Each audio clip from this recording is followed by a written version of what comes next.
Your lips and your gums are probably some of the most important components of your smile. Yet saying that, they're often the most neglected. People go, they have veneers done, bonding done, and things still don't look quite right. Well, I'm here to tell you the 6 reasons why we have a so-called gummy smile and what to do about it. But before I go on, please don't forget to subscribe and like to my channel so you continue to get all the information that you need about things dental and non-dental. Okay, before we start, we need to actually define what a gummy smile is. The studies show that 1 to 2 millimeters of gum showing on smiling is optimal. Caveat, I have 0 millimeters of gum showing. I'm doing fine in life, so don't get too obsessed with what you have and what you don't have, but I'm just telling you what the studies show.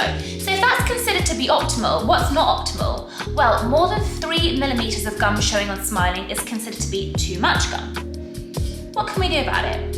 Okay, let's go through my 6 reasons as promised. Well, first of all, you may have a gummy smile due to something called altered passive eruption, which means that the gums are covering a lot of the teeth because they haven't actually come out fully or properly. Often the teeth look small in appearance. If we measure the height of the tooth, the width of the tooth, they are not optimum. They're not the proportions they should be, so the teeth can look quite small. Number 2, they may have something called vertical maxillary excess. Vertical maxillary excess is related to the top jaw, which is called the maxilla, which means you've got a lot of it and it's overgrown in a way.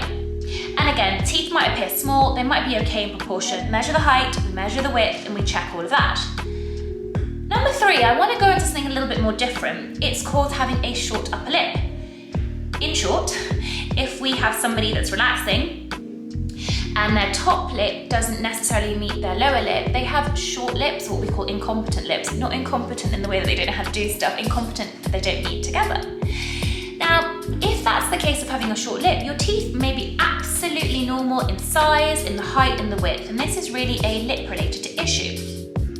Also, they may have not got a short upper lip, but what we call hypermobile lip. A hypermobile lip relates to the fact that when they speak, the lips go up really high, they're really emotive, it looks great, but they show a lot of gum when they're speaking, smiling, laughing, etc.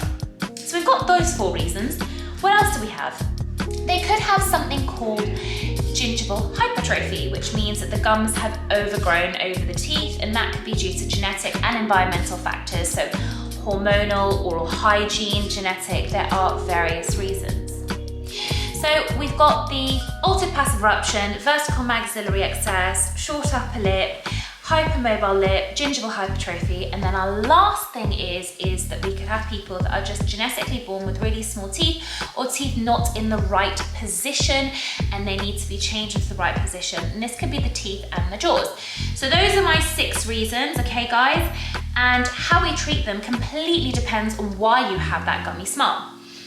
If we're talking a case of altered passive eruption and the teeth are really small, we need to remove that excess gum tissue and we need to make the teeth bigger from the gum region, not the teeth region. So if you have that, you're like, oh, I want bonding. Well, bonding is going to make your teeth longer. It's not going to make them better from the gum up. And we want to create a size that suits you in the proportions of your mouth. To remove the gum, we do it 2 ways. We do it via gum laser surgery, i.e. using a diode laser. It's done under local anesthetic. You basically don't have any downtime. It's just a little bit uncomfortable maybe for the day, but the amount of gum tissue that we can remove is limited. If you need loads of gum tissue removed, you're better off having option number 2, which is crown lengthening surgery. Crown lengthening surgery is referred to my amazing gum specialist. What he does is he'll do it under local anesthetic, he cuts the gum, he lifts it up, he then removes some of the bone, re-stitches the gum into the position that it needs to be. And because the bone is removed, it's very unlikely that the gum is going to grow back. Whereas with the gum laser, the gums can grow back, they can bounce back, and you really should be careful with option that you choose and which dentist you choose. I always refer them to Mittel because he is a periodontist and a specialist in that case. So we get it.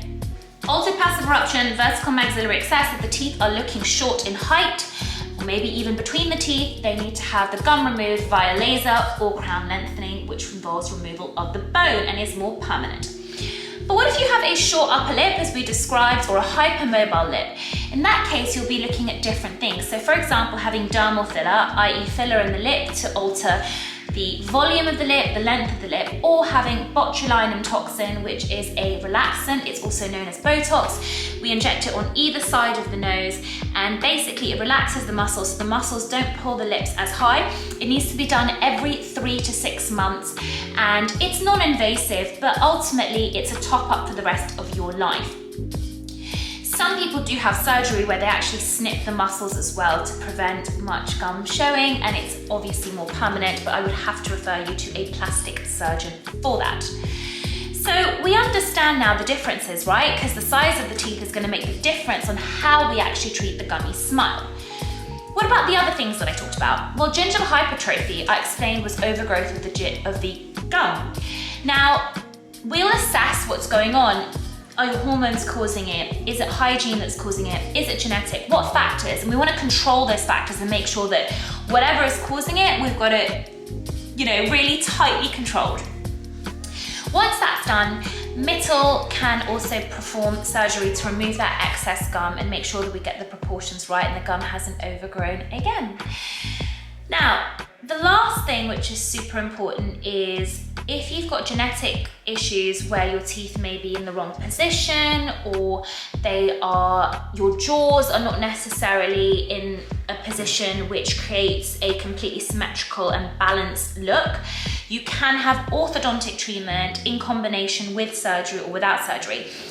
Yeah, it's quite interesting actually, because braces can change the way that your gums look. So for example, if your teeth are super crowded, when they're aligned, the way that the gums follow actually changes.